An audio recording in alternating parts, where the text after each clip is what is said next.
سجى ما ودعك ربك وما قلى وللآخرة خير لك من الأولى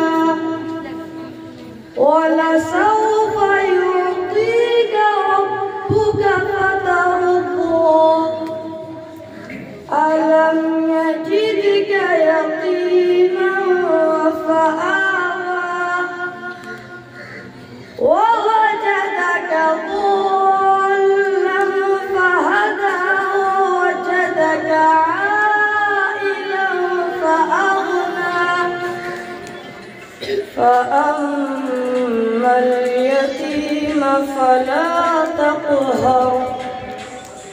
وأما السائل فلا تنهر وأما بنعمة ربك فحدث صدق الله العظيم.